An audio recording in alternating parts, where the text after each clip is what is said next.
qoraaloo yiri jacayl waa wax nagaatan waay dantaadu waxaysan gaarayninkuma dirin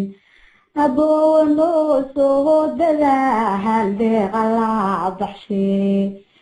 jacayl baayahayo jiirtaydu waay danqee allaylehe waahan jiradahay jiifki waan bagabay jawaabna maba helina jirahadaas ayuu ka baxay ilaa yaa deer ma jeestees ayuu wadaa aniga isku jabiyey jarnaha raalana ka dhigay jabkaygow rabaya jirahadiisu yaayn helin aboowa caashaqahagu cuduhuran baxaymiyaa alla cajabayehelciyaa halsiyaa min male ekisa moorahaati wiilkaan axdiga lahayn xamar haddou jooga meeshii cariga samayd amaadinan kale aroo hoosta isteeriyo jacaylku maya iyo abaahayoy miyuu yaqaan dhakhaatiirta sharafta badahanay wax kama taraan boldhari halkii ugu dhigahan maanta taaganahay war xaasidkaa badane amaha laygu kaa diraa war xaasidkaa badane amaha laygu kaa hantaa miyownan jirnaxahayo kugu oolinga caaliyo awalba afrikahana moohoraakimada yaqaan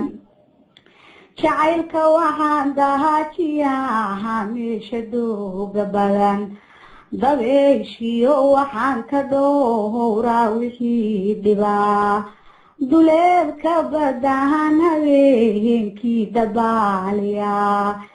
hadda tarjiinku doohoonabaahan daarowga dhisaa jacaylku jaahil maahanuu geed ma jiifsan karo adoose jilba weyn ayuu kaa dhigaa tifquraa warwaan madoobaaday sidaha maartayo digsiga muraayad khafiiftay baa halay malaynayaa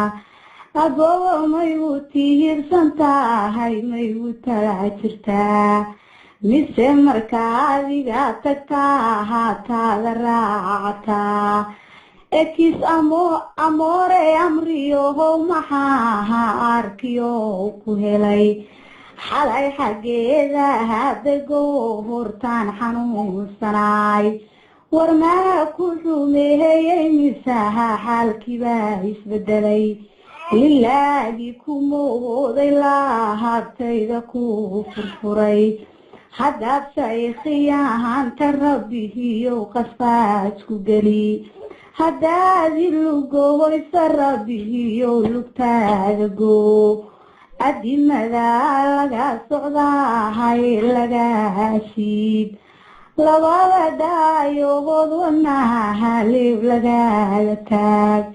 gabdhaha midadcaha shaqdaanaha caad lagaa marsiid awlaada xaggeeda rabbihii daaha kaaga xiro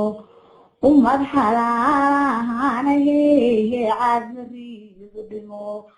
ana waxaan qabo qabrihiyaa la galahayaa